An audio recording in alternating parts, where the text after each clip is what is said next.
Poverty. It changed the human spirit. How did they break free? Government can't solve these problems, but people can. Escape from Poverty wants to help. Guiding people like Amy, who makes pralines. I have a dream of not only having a candy store in Lafayette, but in the surrounding areas, and eventually go international. Families like Carol and Kelly. I think I would like to someday become a chorus teacher. One of my dreams is to become a teacher, a basketball coach, and a football coach. Recovering addicts like Greg. It's just amazing about life. You know, life, you never know what a day gonna bring. You never know what a day gonna bring. And you know, that's some of my goals. Some of my goals, long-term goals, is to help others, be of service to others, and to own my own business. Single moms like Tyra. I would like to eventually own my own business. And what? I don't know. I know I'll be helping people in some sort of way, but I want to eventually work for myself. Anybody can help somebody out of poverty. You can too! The people in these classes are also starring in a reality TV show.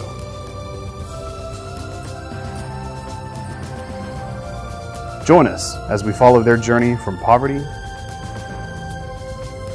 to success.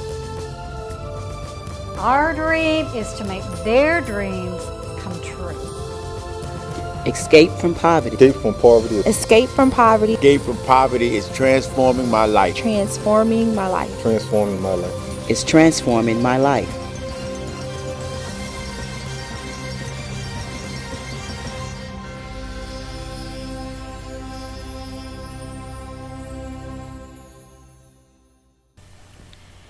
Hello, and welcome to Escape from Poverty's Life Skills classes.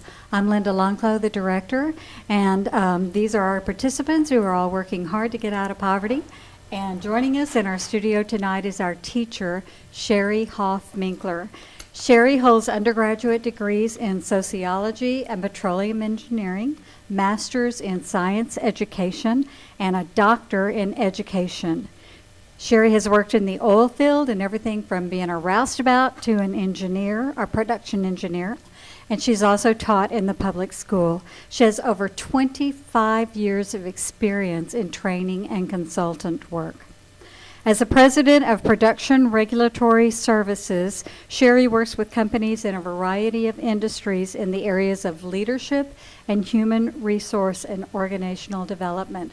So check the credits at the end of this broadcast to see how you might be able to get in touch with Sherry and have her come speak with your organization. Sherry's not only a professional person in business, but also goes to my church, and I've been on mission trips with her, and I know she has a heart for God and a heart full of wisdom as well as knowledge to share. So Sherry, thank you for joining us tonight. Thank you, Linda. I appreciate that introduction. Hi, how are y'all doing this evening? Great. If you will look, I know beforehand you finished your personality profile, and if everyone will look for the sheet that looks like that, look through your stacks. Great, because we're going to be talking about that. Before we get started in looking specifically at what your profile shows us, I want to give you a little background information about the particular model that we're using. The model that we're using was developed by a man named Marston in 1950, and he looks at, in terms of people's personality and how they behave and act with one another, in terms of 4 major personality types. And so the assessment you did tried to identify what your personality profile was based on those 4. Just to give you an idea of where this comes from, he looked at one particular dimension of people's behavior, and that's on one end we look at, are you task-oriented? Are you task-oriented? Means, are you focused on doing jobs, doing tasks, that kind of thing? Or on the other end of this spectrum, Are you more people-oriented? And one way to think about this is if you were to walk into a room and somebody handed you a list of tasks that you and 3 or 4 other people in the room had to do, would you first immediately start working on the task list, or would you stop and start talking to the people? And that's really gives you a good example of the difference between are you task-focused or people-oriented. And so I want you to think about yourself, and let's say if we were looking at this and this were like a scale, and on one end this was 0, and on this end this was 10, think about where you might fall along that spectrum. You know, what number would you be? Greg, where do you think you would be? Are you more task-oriented, or are you more people-oriented, do you think? I would like to think that I'm more task-oriented. Okay, so you're thinking that you're maybe, and if this were like the center line, because we're going to put another line through here, you'd say you'd be somewhere more down here. So Greg's saying I'd be more down there. Mm-hmm. Do any of y'all feel like y'all would be more towards the people side? Yeah, I was thinking. I'm a 9.5. 9.5. Tyra says I'm 9.5. I'll get it done at the last minute, but it'll be done. But it will get done, and she knows. That's right. It's good to know yourself, and we'll talk a little bit more about why that's so. Kelly, where would you think you would fall? Me and Tyra will go tit for tat. That's right. So Kelly thinks she'd probably be on that. Is it IE, Kelly? Is that right? Or you Y? Okay, Kelly. And how about you, Carol? Are you more towards the task side or the people side, do you think? A lot of action, less talk. There you go. He says more action, less talk. Yep. So we got Greg and Carol more down on this end. All right, great. Now that's 2 dimensions. We're going to look at 2 other dimensions of the personality profile. And they are you more proactive?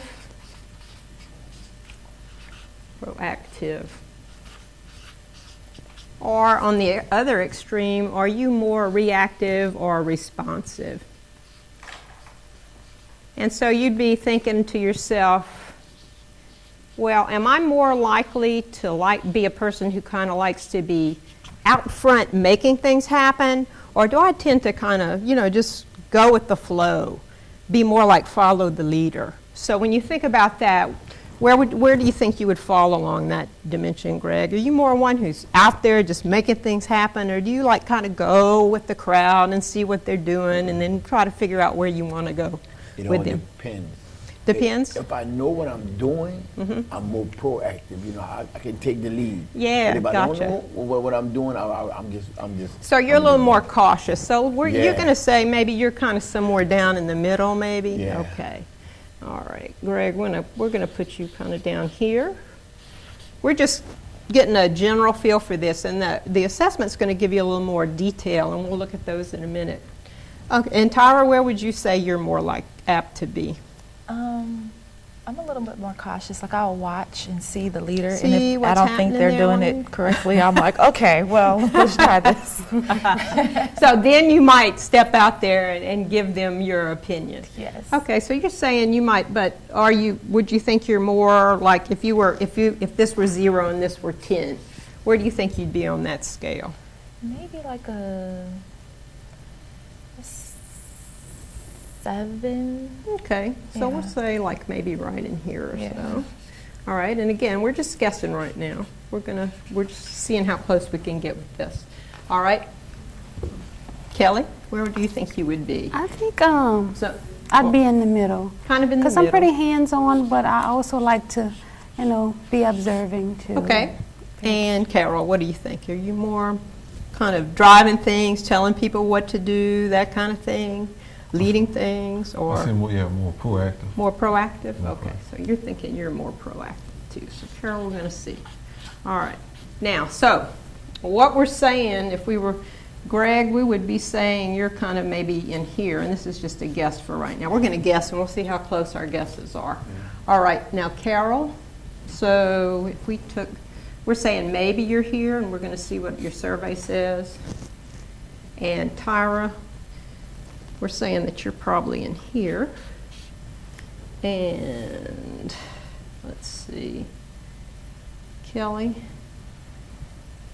we're kind of not sure exactly where you are, but we're saying you're kind of right here for right now. So we'll take a look at that. Now, all right, so what does this mean? Well, some men, Gary Smalley and John Trent, in the 90s, said, let's look at these 4 quadrants and let's use animals to represent them.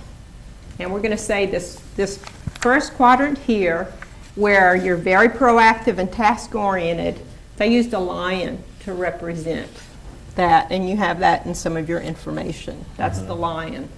All right, and those people tend to be, and I'm going to give you a handout here too, a refresher. We'll just kind of look at that. There you go. There you go. Okay. And so you see we can use some words that tell us a little bit about the lion, but they tend to be direct. They tend to prefer to lead. They tend to be very decisive. And they like to make things happen. They're doing. Okay, they're doers or doing. Okay? All right, so that's the first quadrant, the task-oriented, proactive folks. And then now in this next quadrant, we have they use the otter to represent that quadrant. And those are the proactive proactive people. And these people tend to be fun-loving, entertaining, these are our storytellers. You know, our storytellers. You can always tell a person who is an otter because they're the person that comes in every morning and they've got a story to tell you. Or when you get home from work, when you get home from school, they have a story to tell you. So they're the storytellers. They tend to like attention and party people. You know, I always say these are the party people, the entertainers, that kind of thing. So that's how you can identify those folks. All right, now in those people that are highly task-oriented and more responsive, more laid back, more kind of waiting for somebody to direct their activities, we use a beaver to represent those folks. And these people tend to be cautious. They tend to be well organized. In fact, they need order. When things are out of order, they're usually the person who's straightening things. Like they'd be straightening all these little cards to have them turn just right on the table. They would be making everything look just right. Okay. I'd be the one just messing it up. Yeah, you'd be messing it and they'd be straightening it. Absolutely. Just to get on their nerves. All right. They tend to, like I say, they like order. And they tend to be good technicians. And we'll talk a little bit more about the type of jobs these people tend to have shortly. But okay, so we've got our leaders, our directors, our entertainers, our organized. These tend to be the people who are the rule keepers. They're the ones who always remind us. If you have someone who's always reminding you of what the rules are, this tends to be their personality type. All right, and then the last one is those people, they're people-oriented, but they're more relaxed, more laid back, that kind of thing. And we use a golden retriever. Because when we think of our dog, we think of somebody who's very loyal, don't we? Mm-hmm. They tend to be loyal, supportive, caring, nurturing type folks. Okay, golden retriever. I'll finish that thought. All right, so we got the golden retriever. Okay, so now we have our 4 animal types. And let's find out on your assessment where you ended up. Greg, what was your highest one? I can see down there it looks like... The otter. The otter, okay. Otter. So Greg is saying, and here we would have put you kind of a little more, let's see, up in here. Greg, we're saying you're the otter. Is this the otter or beaver? That's the otter. Okay. Yeah, that's the otter. The fun-loving otter. Let's go to a clean sheet of paper because I'm kind of making a mess. Here we go. So here we have the lion. We have the otter. Okay, and Greg, you said you ended up there. What was your number 2? That was your number 1. My number 2. Yeah. It was between the retriever and the beaver. It was equal. So they were 21, equal. So 21, yeah. what that's telling us is that you had your, this was you number 2, all right, and this is people, task, proactive, reactive, okay. Greg, that you're very much a people person. This is what the assessment is telling us, that you would really rather be around people than not. You probably get more energy when you're with people than if you're off by yourself. Right. Yeah. And that's another way we can tell. If we're energized when we're with people, we're a people person. If we're not a people person, it tends to tire us out when we're with people. So that's one way to, and she says, I can't even imagine that. Isn't that weird? That's very foreign to you, absolutely. Yeah. And so if you're a people person and you just have to be by yourself with nobody helping you and you're having all these things to do, that just sucks the life out of you, because it's through other people that you get your energy. But then Greg. It depends on the type of people I'm around. Okay. See, explain that. I try not to hang around negative people. Excellent, yeah. Try not to hang around negative people. So if I'm in a positive environment, you know, I'm real spunky. Yeah, you know, very, but if I'm around negative people, it's like they bring me down too. Yeah, so they tend to suck the life out. I try to remove myself. Very good. All right, and then we had the, so this was the golden retriever and our beaver. And Tyra, I think you were probably an otter? Yes. Yeah. Okay. Is it Y-R-A-H or I? T-A-R-A-H. T-A-R-A-H. Thank you. Make sure I want to spell it right. All right. And then the beaver. Okay. Kelly, what was your number 1? The otter. The otter. Okay. So we had Kelly. Great. And Carol, how about you? Do you remember? Oh, lion. Yeah, lion. Yes. And he's I remember now, you were like a lion beaver, so very much task oriented, and that's what you said. That's right, a lion beaver. Can you imagine that? So Carol, yeah. All right, so now think about also on this sheet that I gave you, there are some different types of jobs or activities that each one of these personality profiles tends to be better at, more interested in, that kind of thing. So down at the bottom, and that's at the bottom of that sheet, let's look at some of the things like the lion. Because that person tends to be direct, decisive, a leader, you're going to see them in positions where they need to be in a position where they're leading people. They have a hard time following, as a matter of fact. They don't like to be told what to do. They like to be the ones making decisions and telling other people what to do. They tend to be good at teaching, planning, representing a cause. That's what advocating means, you know, standing for a cause, that kind of thing. On the other hand, those people that are the otters, those are the types of people who are good at public speaking. They're good at public relations, being out in front, telling the story out in front. Sales, very good in sales, very good in being active in social committees, counseling, encouraging. They also are good at leaders, but again, they like to be really out in front, showcasing the group or the organization. Now for the beaver, and you had that tendency, I think, and also Carol, you had some of that in you. These tend to be, like I said, more technical type work, and people in this category tend to prefer to work by themselves.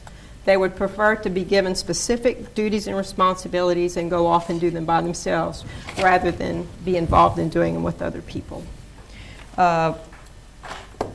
These types of people tend to be accountants, bookkeepers, good organizing, anything that requires organizing and any kind of acquiring technical knowledge and applying that technical skill. It's something tend to be those type folks. Scientists, engineers tend to fall into this category. And then the golden retriever, again, I said support, people who are helping, office staff, nurses. Friendly. Anybody who is, that helps, that in fact, when you have someone who's a lion, their greatest help is someone who is a golden retriever, because that's immediately, it's a perfect when you're crossways like this, it's a perfect combination, because this person needs to lead, and this person needs someone to lead them. And so it's a great combination when you have a partnership like that. By the same token, the otter and the beaver across this way is also a good combination, because this person tends to lack organization and this person tends to be very organized. So if they recognize, if you think about this, sometimes it seems like wouldn't they irritate one another? Yes, if they're not looking at it from the right perspective. But from the right perspective, if I realize this person has the strengths to my weaknesses and we work together, we combine our strengths, then it's a perfect match, because I'm going to recognize that they're going to help me be able to be organized. And this person is going to recognize that I have specific gifts that they lack. Like, for example, let's say that I'm a very technical person, I'm an engineer, and I want to be, I'd like to have a business on my own. I'm not going to be a person who likes to go out and sell myself and my business. So a perfect match would be, for me, would be to find someone who's really good at sales and they sell what I do. Does that make sense? Mm-hmm. So we start looking for other people who have the strengths that we lack, and we combine our strengths, and we can be much more effective ultimately in what we do in the long run. So that's one thing that I think one way you can benefit is, meeting one another, learning one another's strengths, and seeing how perhaps y'all might combine some of your assets and your gifts to move forward together. So just a thought, putting it out there. Or other people that you meet as you're going through the program and as you're getting out in the marketplace, thinking about your weaknesses and how you can find someone who has those things as their strengths in combining your efforts to work together. So does that make sense? It does. Right. I was saying at this point. Do y'all have any questions about any of this, about the personalities? And what do you see, I guess, as benefit of knowing another person's personality style? Basically, if you know how their personalities style, like you know how to interact with them. Mm-hmm. So if you know that they're a lion, yes, you know that you should just, you can't take what they say so personal. You can't. That is such a good point. Mm-hmm. Exactly, because remember, one of the that is so good. Because if you think about it, one of the things that I said is that lions tend to be very direct, and they don't realize when they say direct things is because they're so task-oriented, task-focused, and they don't realize when they're dealing with a person who's more people-oriented that they could hurt feelings. Their intention is not to hurt feelings, it's to get the job done. So you're exactly right. So if you realize someone is like that, you can not take it personally, just let it roll off your back. By the same token, if I am a lion, I need to recognize that other people are not like me and they may take it personally, so I have to learn to cushion how I say what I say and try not to be so direct. Yeah, that's pretty much what we deal with, because she's actually opposite. She's an otter and a golden retriever, and I'm on the lion side and the beaver side. That is a perfect. We crossing up, and actually, she's more outgoing. Mm-hmm. Like I know how to deal with people. Yeah. But she's more like last night. No, my bad. Today. She said, "Oh yeah, I met somebody today. Oh man, we got some new friends." And I'm like, how long have you known? I'm like, how long have you known them for? Oh, I just met them. I'm like, and the way I am is like, all right, who are they? You don't know, their background. Slow down. And that's how I am. So, that's excellent. But then, I understand dealing with her. I understand how she is, and I know she just, people type person, and so I compromise. I'm trying to meet. Very good. You know, trying to get that balance. That is learn how to that's understand. An excellent example of, and he's exactly right. They're opposites, and for some bizarre reason, we tend to attract one another. And that can cause us the most frustration too, because why are you so different from me? The very thing that attracted me to you is the thing that aggravates me the most. So we have to be careful and recognize that just because they're different doesn't mean that's a bad thing. Right. And see the good in it and how y'all can. And you said it, you've got to compromise and work together and recognize the value in one another's differences rather than see them as problems. See them as valuable. Good point. Mm-hmm. All right, anything else about the personality types? No. Okay, but that's a very good point. And as you see, especially when you go into the workforce, if you're working for someone, it is a really good idea to try to figure out what their personality is so that you can approach them in the right way when you want to provide information to them. I'll give you a quick example. Excuse me.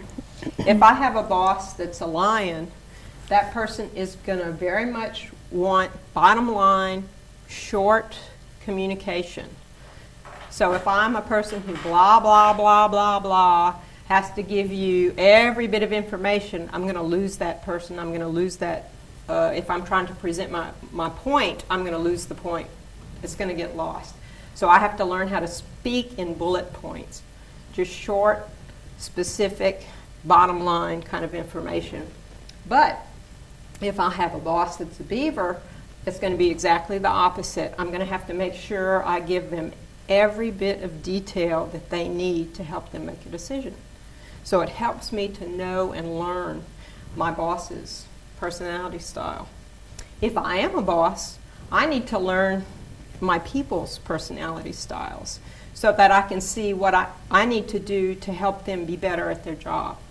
Where are they weak? Let's see what we can do to help them do that better. Or, like for example, if I have a golden retriever working for me, I need to understand that they do not want to take the lead.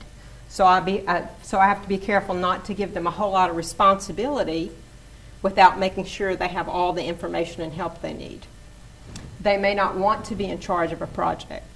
That would be against their nature. So I would be doing them a disservice if I if I can make them in charge of a big project, it'll just make a nervous wreck out of them. So you have to be careful of those things. Okay, so good examples of the styles, and I think y'all got it very good. Right now, I think we're going to look at the career assessments. And does everybody have theirs?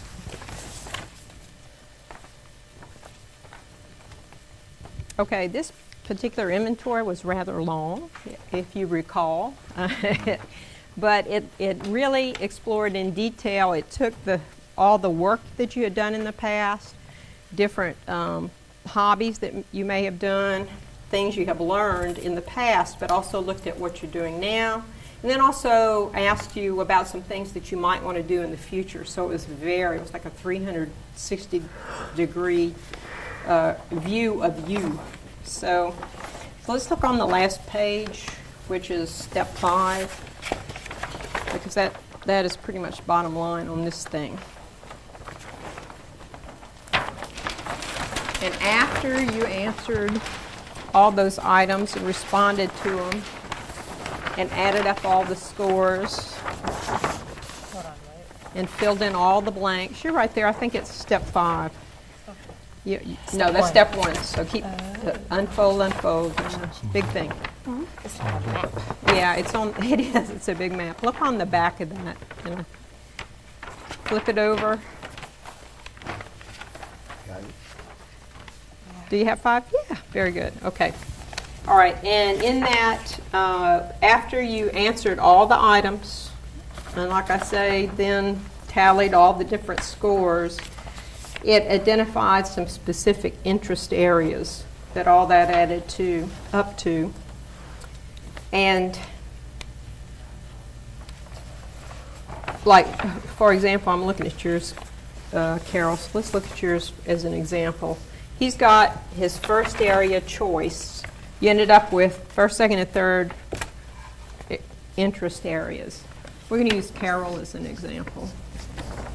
Okay, and his first area of interest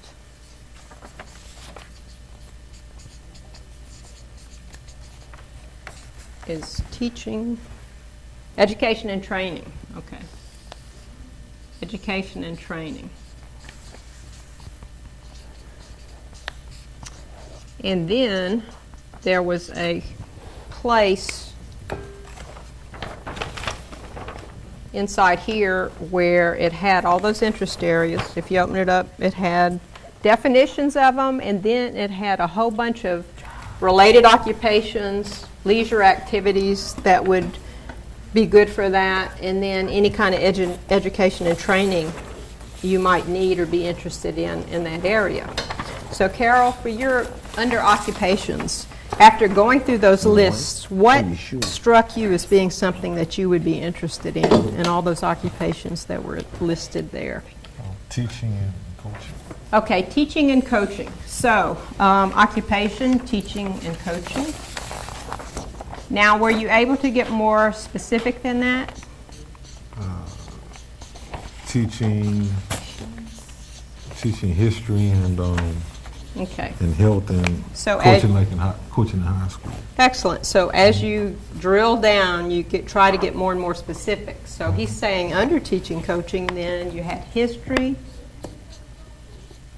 and coaching. Did we have any particular sport? Basketball. Okay. And maybe football too. Coaching basketball, football. Mm-hmm.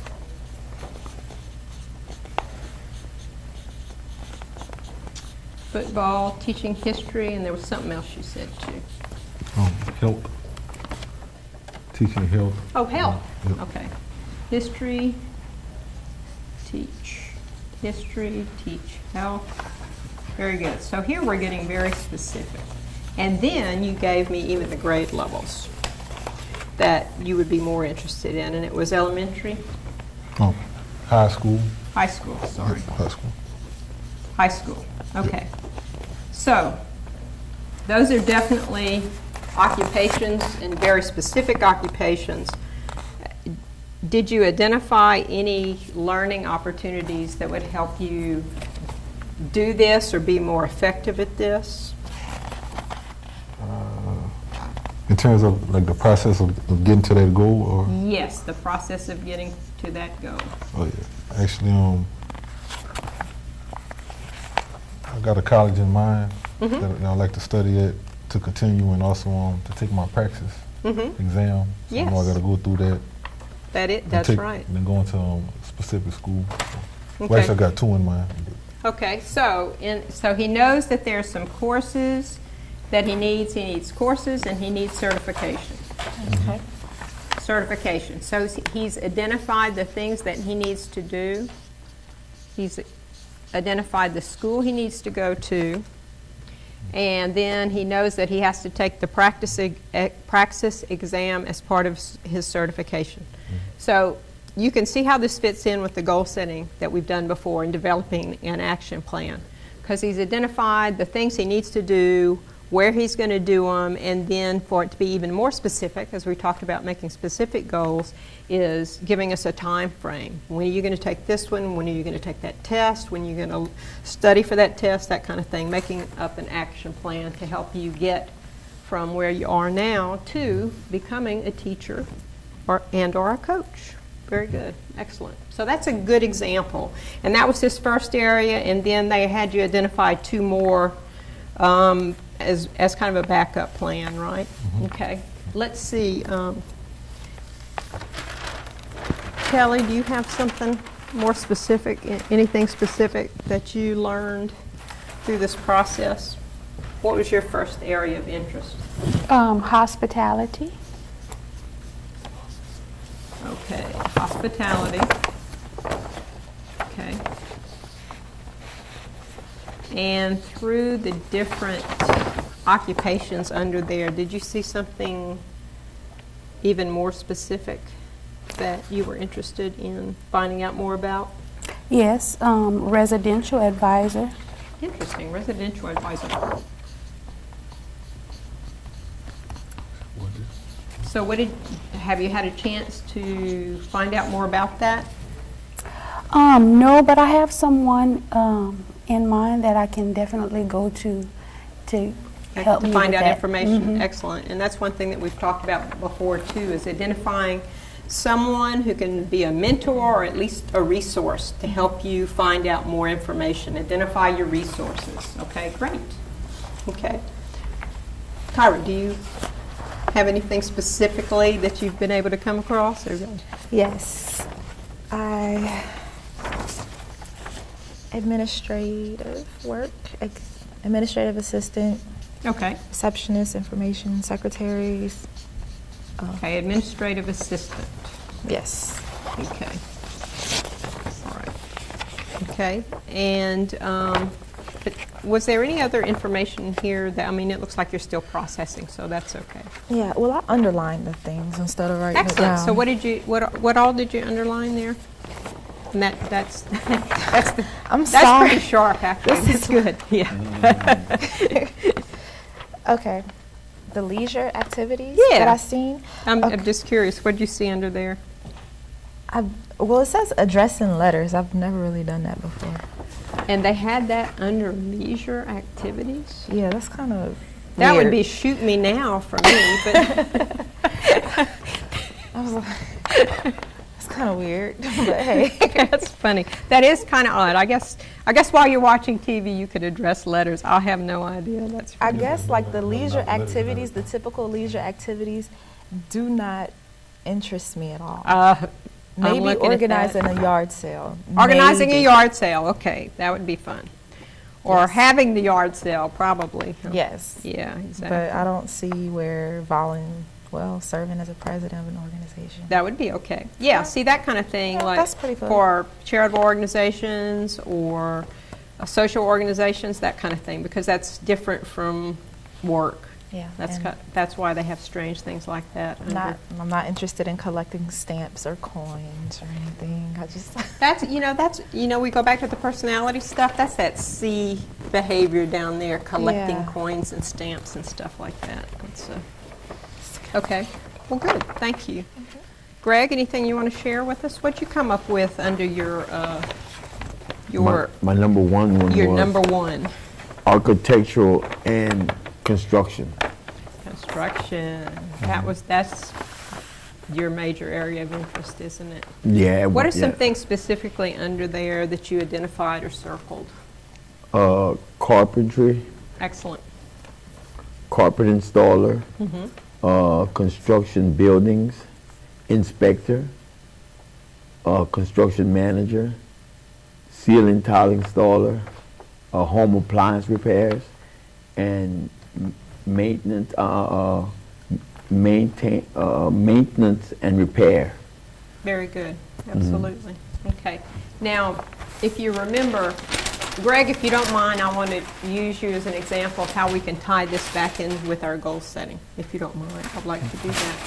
Let's look at some of the things that you identified, certainly as areas of interest. And let's list a few of those again, if you don't mind. There was construction, but there were specific things like ceiling tile. Right. And home appliance repair. thank you. Home appliance repair.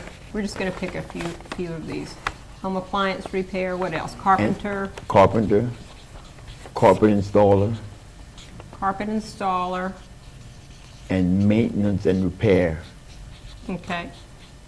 Kind of general maintenance and repair. Right. Yeah.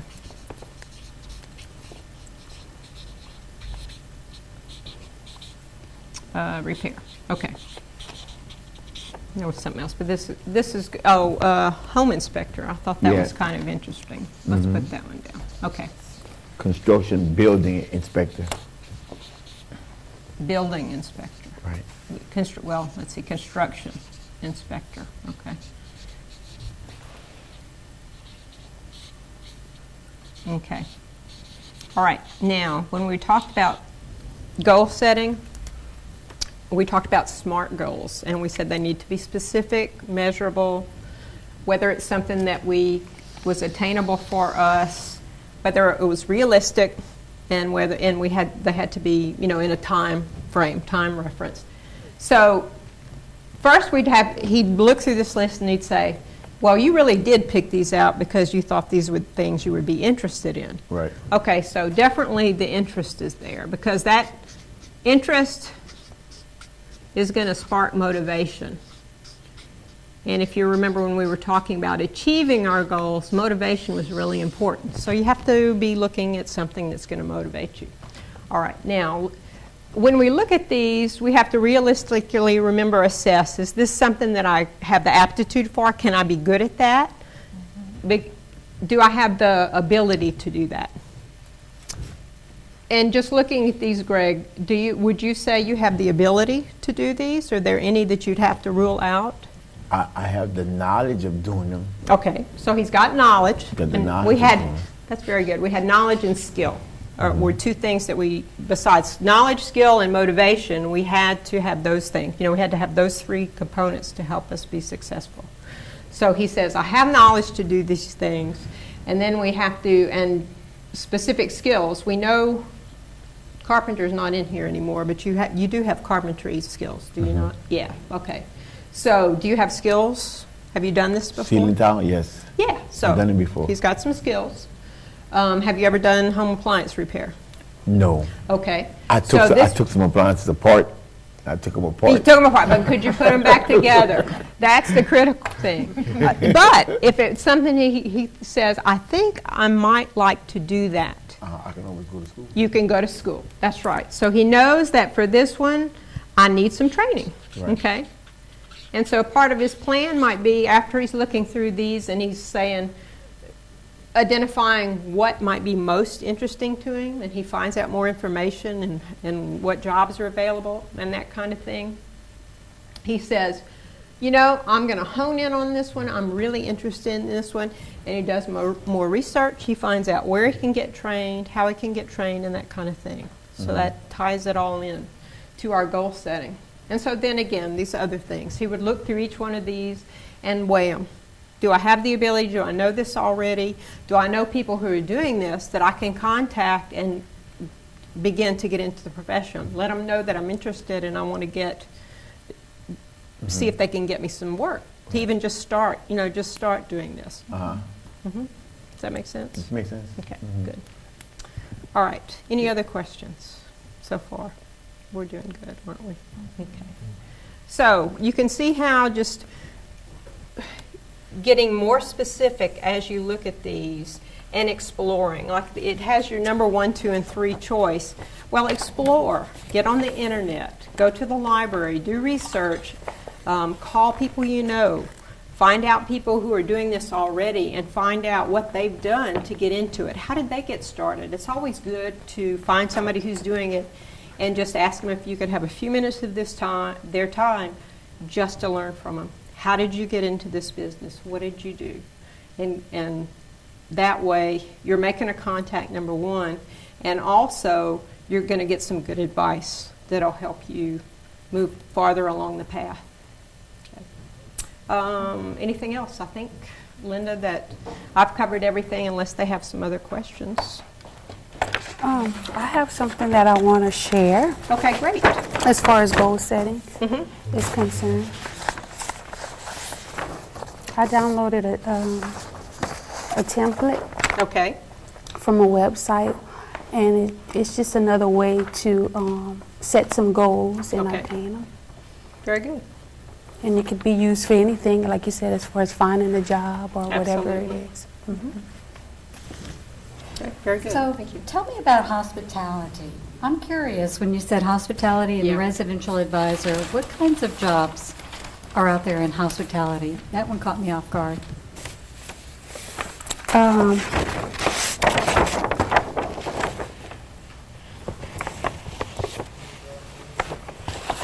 I also underline entertainment attendant. And something else that I'm experienced in hospitality is housekeeping, cleaning. And I don't know how a sports official falls under that category. That's under recreation.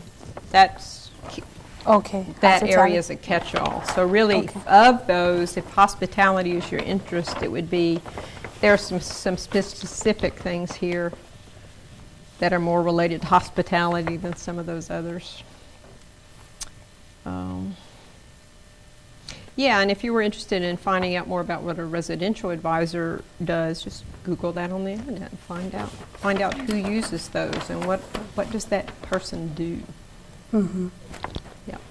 Okay, and then one more question I have for Greg. Greg, you've talked before about how you're curious if you could be a substance abuse counselor. Mm-hmm. Right now, Greg's very involved in 12-step programs. He leads 12-step programs. Oh, really? That's So excellent. did that come up on your assessment as an area to check out for you? Administration came up, and then no, it didn't come up. It didn't come up. It didn't come up. It didn't come up. So if it didn't come up, does that mean he should not pursue that?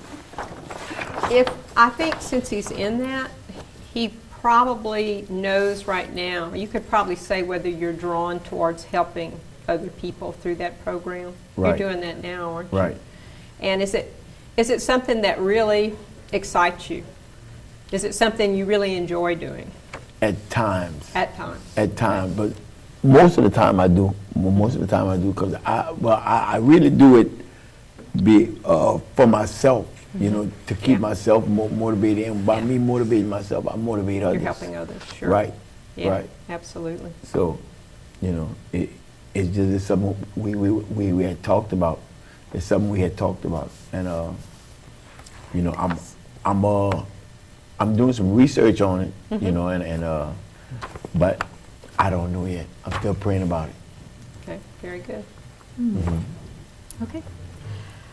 Wow, very insightful. Thank you. A lot of information in a short period of time. It is a lot of information. Let me hold this up and let the camera get a good picture of that. Check the credits at the end of the broadcast to get the website where you can order these assessments yourself online and take this for yourself. It's pretty self-explanatory and easy to follow. And if you have this in your hands and you watch this class, it'll all become crystal clear. Thank you. I won't say clear as mud, okay? I'll say crystal clear. We're going to be positive about this. It's just a lot of information, and but it's real good information. So, all right. Well, thank you for teaching us, Carol. Pleasure. Sherry. I'm calling you Carol. You're right. Carol. You're This is Sherry. Carol. How do I Well, thank confuse you, the two of you? Anyway, and thank you tonight for joining us here on Escape from Poverty's Life Skills classes. See you next time.